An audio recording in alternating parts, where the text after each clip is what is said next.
Guys, what it is yo girl Cadillac. Yes, I'm Cadillac Dixon. I'm the drama like prison wife. I'm the legally blind artist that is rapping in painted justice, hoping because you got to hold your breath for justice. To see justice before all face to black. Yes, it's your girl Cadillac. Anyways, I'm coming through today, guys, January the 23rd, 2025. Now, let me see, what day was it? I know it was last Saturday. I don't know what day that was. That date, whatever. Hold on. I know it was the 19th because it was supposed to be the last day of TikTok. Girl, no, it wasn't even the 19th. It was Saturday the 18th, right? That's the day that, yes, okay. So they tried it. Let me tell you, let's go back a little bit further than others. Now, I had to work that night. So the thing is that, okay, I've been on YouTube since YouTube started. I could tell you that date. It was in 2008 after they kindly shut down MySpace. 2006 is when MySpace began. By 2000 and MySpace did kind of last a little bit past that, but you could go on it, but people weren't on it. But eventually, it was like the code broke down, and it no longer worked. Right? Okay, so that's when Facebook and YouTube started, right? I got on both of them. I was an artist that you already know I was pressing Project Reach the World. But at that moment in hand, I was doing Project Reach the World with more so music. I was rapping. I was trying to tell the story of my husband being wrongfully convicted through rap songs in a time era when nobody people would have believed Bigfoot was real before they would have believed my husband, a black man, was wrongfully incarcerated. Nobody believed that. And nobody believed that the system makes so many mistakes, and nobody believed that officers did the wrong thing. This was in a time where this was unheard of. But they've been doing this for far longer than we've see now. It was like we had to see it to believe it. And even when you see it, sometimes people don't want to believe it. But in that time, they had everything on lock to where you couldn't see it. The truth couldn't get out. So they definitely did not believe my husband was wrongfully convicted, right? But I was trying to break his story because I still believed in justice myself. I was like, this is a mistake. This was just a typo. This was an error. And as soon as I bring you this error, you're going to make it right, right? I'm still holding my breath on that. But so that's what Project Reach the World was in that form on MySpace. Had my little playlist and stuff, and it was doing really good. I really believe this is before they kind of got a lock on algorithms, right? That might be why they shut that MySpace down because it didn't really quite have an algorithm. It was more so inline. As long as you uploaded your stuff, you got seen. So now today's social media does not maneuver that way. You can upload, but they can suppress from you being seen. They can block you. If the algorithm doesn't support you, it's very hard for you really to be seen, honestly. You can still upload, but you won't be seen. And then there's also shadow banning and things like that, of that sort, to block content from getting out. Okay, so been on YouTube since it started and Facebook, right? Now, the last year and something, I went to TikTok because I had been posting. Facebook made me so freaking mad. Like I had been on Facebook from 2008 to, I don't know the exact year that I left Facebook. I really don't. It might have been around, no, I wasn't even on there when my granddaughter was born in 22. Not like that. Maybe 21, 2021, 22, somewhere around there. And I would be posting faithfully like static posts of all my artwork that is part of Project Reach the World, all the famous people I've gotten art to, my reason. Y'all already know my purpose. You know my purpose, to free my husband and all those others that are wrongfully incarcerated, and to bring that to the forefront, criminal justice reform and prison reform. So I would post all those things on Facebook, thinking that my network was my family, because family would support you when nobody else will. These are my, beliefs back then. And close associates, people I went to church with, people I went to school with. You know me. You know me in the flesh. And you know that I'm a loving, kind, give you the last dime I have person. Support whatever you are doing as long as it is positive. I'll do it for you. Run me that. You got demos, I'll pass them out for you. You got flyers, I'll pass them out for you. You got videos, I'll watch them. I help you with your watch time. I'm a like. It ain't gonna hurt me to like your video. I'm gonna share. I'm gonna give positive feedback. I'm that person. See, through a camera, they don't quite know me. Some people can feel my spirit through the camera, though. But I'm being my genuine person here. This is me. This is Keita. And they know this Keita in person. They know this Keita that bends over backwards. They know this Keita that your problem becomes mine, and I'm solving your problem before I even fidget with my problem. You know me. They knew me. And they would not do anything, not the smallest thing. My family, Marcello's family, my associate, nobody. Well, I ain't gonna say nobody because I hate when people say nobody, and it is actually a couple of people. Very few would support. There were some. And I would sometimes be so aggravated that, the things I'm going through with DLC or with Marcello, like when it's just been one injustice after another. Injustice got him sent way back up to by Alabama, like when I thought I was done with that time. And when you go to vent, they already won't help with the Project Reach the World, that if I ever got the backing, could easily free my husband, right? Could easily free him. You know how many stories y'all have broken on social media and gotten justice because you participated? Well, that could have been Project Reach the World and Marcello Jackson's story too. He could be free, except for nobody will lift a finger but me. And I cannot do it on my own. It is not in my hands. So I had put something on there and nobody, or maybe one or two, nobody responded. I'm like, I'm freaking pouring out my heart, posting consistently, networking, and decades and something later, I am no closer to my husband's story being broke.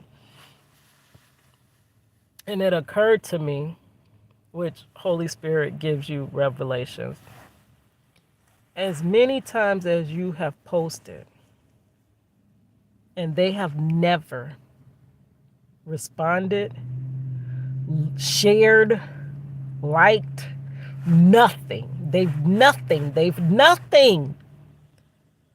What post do you think you're going to put that they would actually do anything? And I was like, that's right. That is right, Lord. All I've been doing, they ain't never, and I could help them in real time. They cars breaking down, I'm going helping them. They anything happen, they hungry, I'm giving them food. All I wanted in return was support. You ain't gotta pay me to get. If I have gas in my car and you needed something, I'm not charging you gas money. You know that this is me. That's really me. If I have it and it's not putting me all the way out the way, you don't owe me nothing. Just whatever.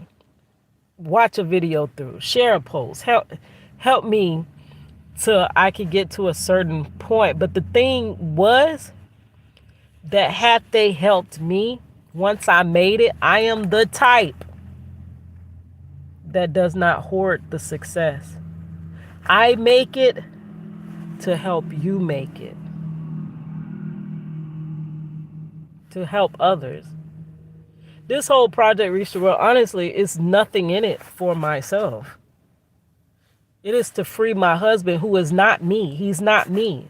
That's a whole nother human besides myself. And he's representation of all those that are wrongfully incarcerated. So to free others that are not myself. This whole thing has been very, it hasn't been really like selfish. This is something that is needed, and it's a selfless thing, honestly. To have given my life for this is very selfless. And it's not that I'm trying to pat myself on the back. I'm not doing this for fame, for glory, for money. I really only wanted money because that's all the system takes is money. They don't care if you're right, you're wrong, you're innocent, guilty. They care about monies. So that was what I needed to obtain, right? And it just occurred to me that I ain't finna post nothing that they gonna actually be like, yeah, you know what, she's right. Let me share. You know how long it takes to share? You know how much it takes from you to share? It takes nothing from you. Your life will be in the same order it was before and after you share. But people just will not share. So I realized that they were never going to help me. They are not my support system. Whether they're my family, whether we have the same blood running through our veins, whether we have the same DNA, y'all will never support me. You never have, and you never will. I had to make amends with that. That is very hard to accept, that your family that you will bend over backwards for won't lift a finger for you. That's very saddening, but it's the truth. And I had to accept it. And this was right around that time. I told you at 40, my whole life just started changing and shifting. And God was like, maybe she's old enough now where I can reveal some things to her. But I think it's basically because I cried out to God, surrendered. Realized I couldn't figure this out. I didn't know what was happening, and I did not. I was leaning to my own understandings, right? That's when I left Facebook. It was so hard to leave Facebook, but I left it. I have it, of course, because that's that's basically my art portfolio.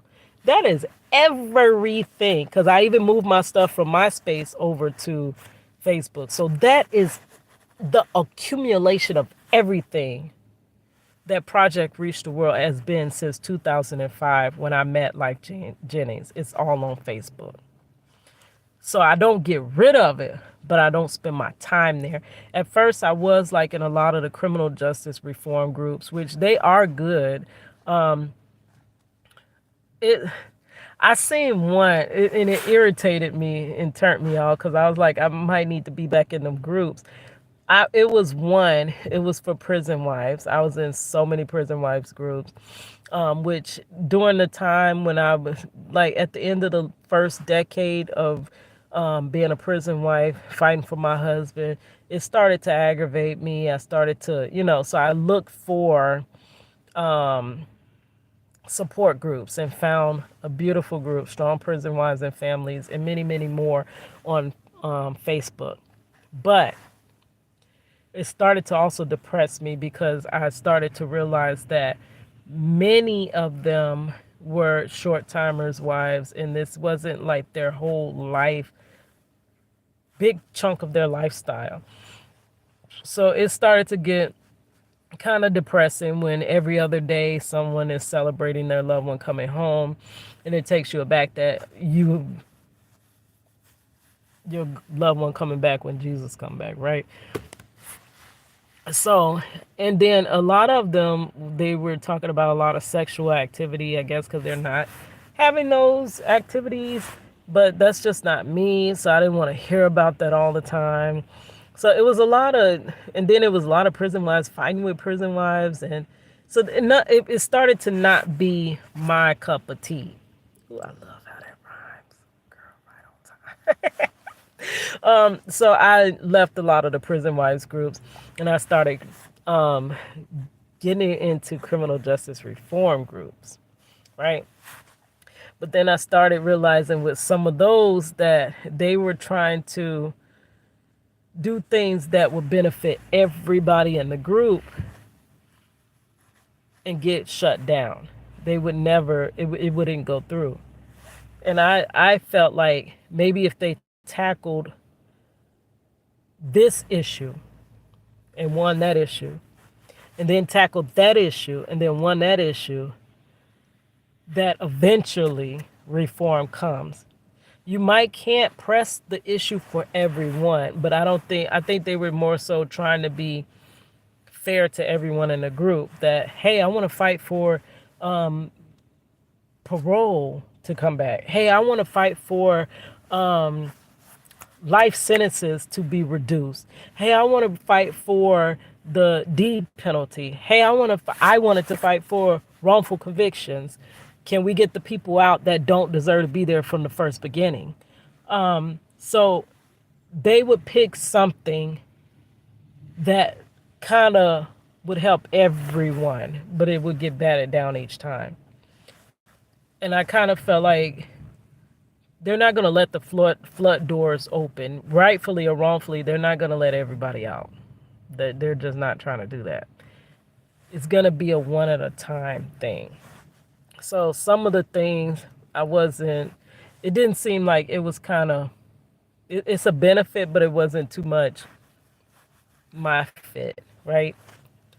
So eventually, and then I started my own group on Facebook, which I ain't been in it in a minute. It was a really good idea, good group, good concept.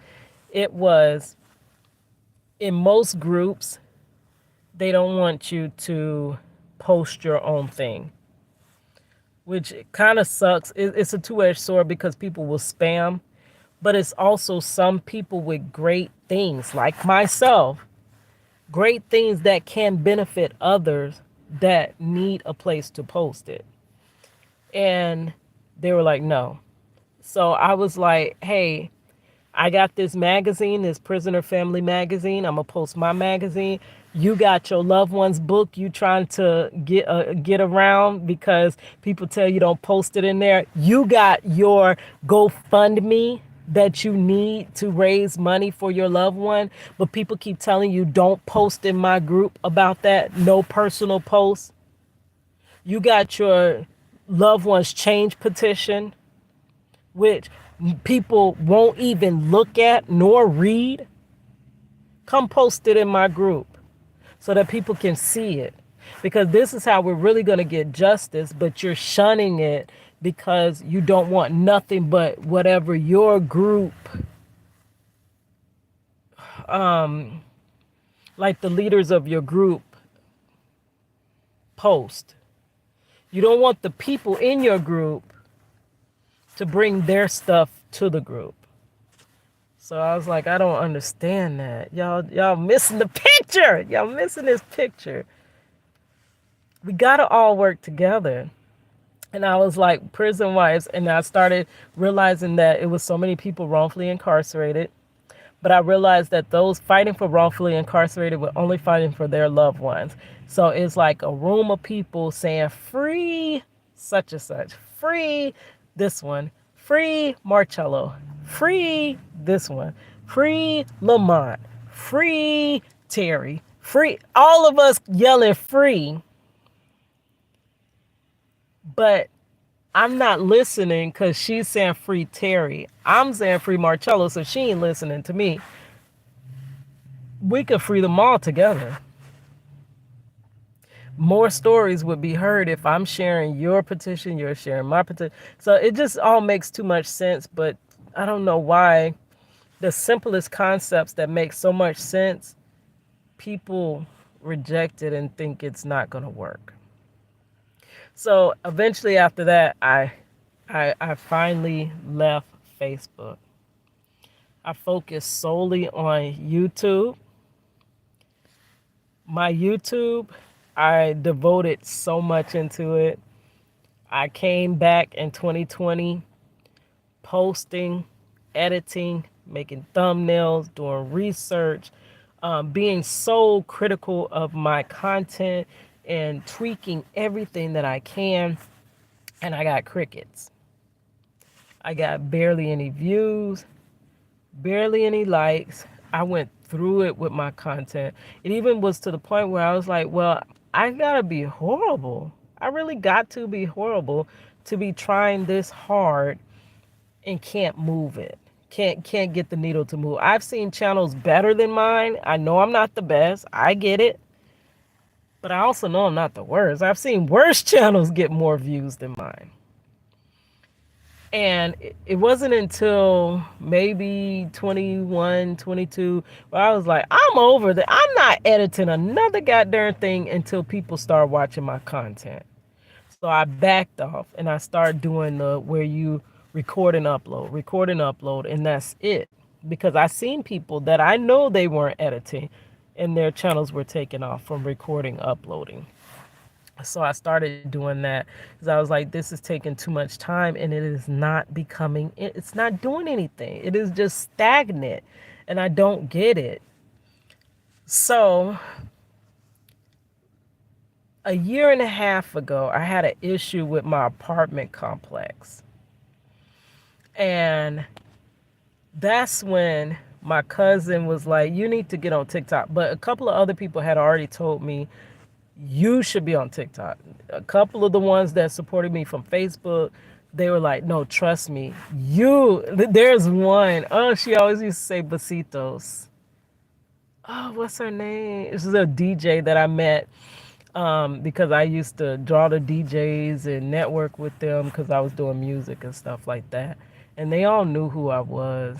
But Lizette Perez, that's her. Besitos. She was always like, you need to be on TikTok, mama. Like, she really supported me, right? And it took me a while before I finally did a TikTok. And I did the TikTok. I had grew really quickly because my cousin's wife was a grow host and she got my channel up like that. And then I don't know why they shut my channel down and put a little panda bear over my little avatar, and that was it. So that made me even more disencouraged. I was like, I ain't starting another TikTok. They shut that down. I'm done with that. So around that time, I had found, oh, what's her name? I can't think of nobody's name, but she came from TikTok and she did a video ranting about her getting out of prison and how she just can't make it. Like, and she doesn't want to go back to prison, but it's just not set up for her to be able to survive out here. And people really felt her. And she started doing TikTok on content on TikTok, took off, and she was able to pull her TikTok crowd over to YouTube, like instantaneously monetized on YouTube. And there was another one, Trees Walk. Got out of prison, said she did 27 years in prison, Florida DLC. She got out, she got on TikTok, She started doing her little sermons and stuff like this, and instantaneously pulled them over to YouTube, monetized. I was seeing so many people just instantly monetized on YouTube when I had been faithfully uploading consistently, because that's what they're going to tell you. YouTube requires consistency. How much more consistent do I need to be? I'm consistent. Like, for real, girl. Consistent. Can you look at my channel and see all these consistent dang on videos I have? And look at the dates and see how I have consistently for years without, like, that's even harder, without any reward. It's easy to do things when you're rewarded as you're doing it, but no reward and keep doing it. Try that one. That's very hard. So I was like, dang, let me go on over to TikTok. So I went over to TikTok, had this injustice with my apartment happen, right? And this was a turning point, honestly. I need to tell that story because it had me so fearful. I have been done unjustly, and I know I don't believe in it like that. That if you're innocent, you're going to get the right outcome. That's not really our system. So it had me so scared, so in my feelings. I disputed against my apartment complex without a lawyer. I couldn't afford no lawyer. I ain't got no monies like that. But God walked me through it step by step. And I won it. But we were taking the story to TikTok. So my cousin was like, many people be on TikTok. Maybe someone will reach out and help. And I'm like, that's what I've been doing with Project Reach the World. And ain't nobody reached out to help yet. Like, how? Well, who finna help? Who? Did it anyway. He was like, almost like, I'm going to set you up one. You ain't got to set it. I'm going to set it up. And he set it up. And we talked about the apartment complex. And it was basically so that if anybody would come and help, they could get in touch with me there. But as, you know, that, I started posting or repurposing some of my videos about my husband's case and stuff to TikTok. And so crazy, I was getting responses. I was getting likes. People were reposting. People were responding. People were saying my project was good. People were saying my videos were good. People were saying I inspired them. People were saying I helped them get through this prison wife life. Now on YouTube, there were crickets. I started to think my content was horrible because there was no response at all. Nothing.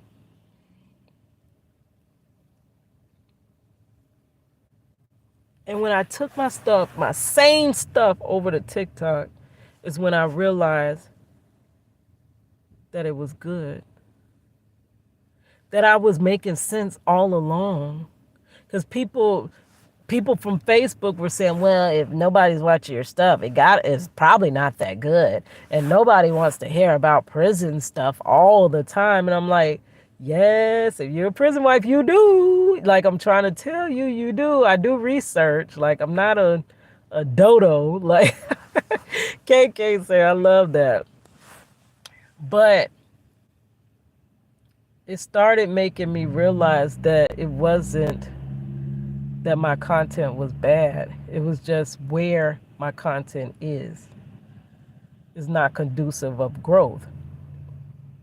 So on TikTok, people were following me, people were hearing me, and it still was a slow growth. I wasn't one of those that got on TikTok and instantaneously grew. Not like that. I just hit 923 followers. Almost to that 1,000. I don't know if right now, because TikTok is kind of, we don't even know what's going on. If once I reach that thousand, am I still gonna be able to do the TikTok shop? I don't know, but I reached there so much faster on TikTok because I wasn't being buried in an algorithm like here. But also, the only reason that I have 1,800 something subscribers here on YouTube is because YouTube started to compete with TikTok and started to push shorts. Only thing that made my channel and my numbers grow. But you know, when you make it through shorts, those people that come in through your shorts do not translate over to your long content. So to continue to grow here, I know I'm going to have to go back to making shorts. Short content is king right now on TikTok, on YouTube, and it's hard to get your watch time through it, but I wish they would just fix this whole thing, right? And just make it fair. Stop suppressing. Stop burying those that don't have the type of content you want, like the shallow, the superficial, this is what TikTok is showing. This is what it's showing. We want real. We want real knowledge. We want to know what's really happening and going on. We no longer want to wear those rose-colored shades. We need to see what's really happening. So the thing is, last week they were saying TikTok is going to be banned. Oh, that hurt my heart so bad. So I worked that night, and I had been wanting to get on and make a video, just thanking everybody that actually supported Project Reach the World, supported me, supported my art, supported my family being put back together, actually heard me out. Like, this is the first time in my life that this has happened, and it's only been through TikTok. So I wanted to make a special video and tag everybody that I could think of that I used to love to watch on TikTok that was spitting that truth that just, but we went to the parade earlier, so I didn't have time in between. So I was like, I'm going to take a break just so I can make a video and upload it, saying thank you, everyone. I don't know where we going from here. I'm on YouTube. Y'all come see me on YouTube. I opened up the little Lemon 8, which that's kind of cool too. I'm going to get back to that Lemon 8. But this is where y'all gonna find me. I'm gonna miss y'all. It was like the last day of school, girl. That was sad. That was sad, girl. So that day, I don't know what it was, but it was so busy. My restaurant is usually not that darn busy. It was so freaking busy that I didn't get no break until it was almost 10:30. So 10:30, I rushed down to the little break room. I record a video. I knew that when I would record TikTok, they would always say I recorded too long. But I'm trying to tell a story. I didn't just record those meaningless TikToks or those seconds and things like that. So I recorded enough time to tell you what's happening, right?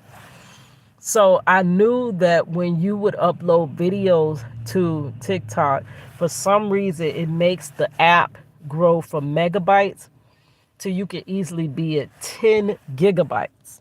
It will say your TikTok is taking up 10 gigs of space on your phone. So I would constantly have to delete TikTok and re-download it. So I knew I had to do that. Once I recorded my video, I knew I had to delete it and re-download it. So what I did, God kept me in that too. I had checked my gigabytes, and of course TikTok was much gigabytes. So I deleted it, re-downloaded it, but I noticed that sometimes when I would re-download TikTok, it would be like some type of little like a kink in it where it didn't quite let you upload 10-minute videos. Sometimes it would only say a minute, 15 seconds or something like that. It's like it reverts to the old TikTok when TikTok had been increasing how much time you can be on a video that could be on a video instead of having to chop it down to little sections, right? Because now I think they were trying to compete with YouTube. Like YouTube trying to compete with TikTok, TikTok trying to compete with y'all. Be yourselves. Just be yourself. People don't like you. Be yourself. Just up against the wall. Y'all know what that's from. Be yourself. Anyway, they trying to be each other rather than being themselves. So it only allowed me to record 1 minute. So I re-downloaded it. It was back down to megabytes. I recorded one video. It would not upload. This was 10:30 p.m. It would not upload. And I had a 30-minute lunch. So I'm like, okay, whatever. I'm going to just put this in my locker, let it upload. And when I went to the restroom, checked my phone in my locker, and I seen that it kept saying it failed. It kept going back to my drafts. It would not upload. So finally, at like 10:45-ish, 11, somewhere around there, I checked because I was like, I was going to try to hurry up and close my restaurant so I can get off before midnight because the ban was on the 19th, but this was the 18th.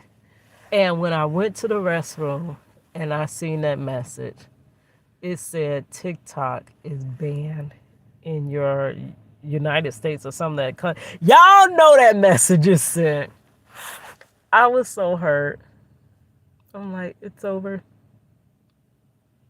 Back to this algorithm that doesn't let you show anything except for stereotypical stuff. Back to being suppressed. Back to not being able to have a voice. And I was so like, ugh. But then I was like, you know what? Well, you know. So, but then it also made me feel good because I'm like, you know what? If I can't get on and I made the video, that means nobody else can get on and to see the video. So what did it matter? You know? So they were saying that TikTok was gonna, even if it was banned, it would still be there for you to get your data, your videos, is what I thought. You know, I could still download my videos off because I do have a free Marcello Jackson YouTube that is supposed to be specifically like the same things I was putting on TikTok, but specifically about wrongful convictions and Marcello Jackson. It is not my family vlogs. It's not all this other stuff mixed together. It is niche down to just that. So because I did so much editing down for TikTok, those same videos can be pulled down and utilized over on that wrongful conviction channel, which is what I need to be doing now. So that all the editing I did, it's not really for naught. It's for that specific channel. You know, sometimes the things that you do, you think it's in vain, but it's not really for that. So it's so crazy. Like the stuff I did on MySpace, the stuff I did on Instagram. Yes, I've been on Instagram. Twitter, I could not stand that. The stuff that I did on Facebook and even YouTube, it was all like not watched and not cared for or nothing. But it was made, even though I made it for those platforms, it specifically was made for TikTok because that's where it flourished. The same content, right? So I didn't delete it because of that, because I want my videos off of there. I'm not going to go delete it. So the next day, I went to Vizzo. I even told Marcello, I was like, well, now TikTok's gone, so I don't know what's going to happen with Project Reach the World or whatever. But I had already made amends with myself that Project Reach the World has got to get in the back burner of my life. We have to get back on track with being the graphic designer that I am. My passion of Project Reach the World pulls me away from that. So I got to get that back in the forefront of my mind. So he was like, yeah, well, that's true. So we making amends with it. And I said, but I really don't think, I think this is a ploy. I don't believe this. I believe some finna, they gon' because the dates were to the 19th. Y'all look at this. Y'all got to, maybe I know I'm legally blind, but y'all, are y'all that blind? You seen the 19th. It ends, which they cut it off at 10 something on the 18th. They didn't even give us to the 19th.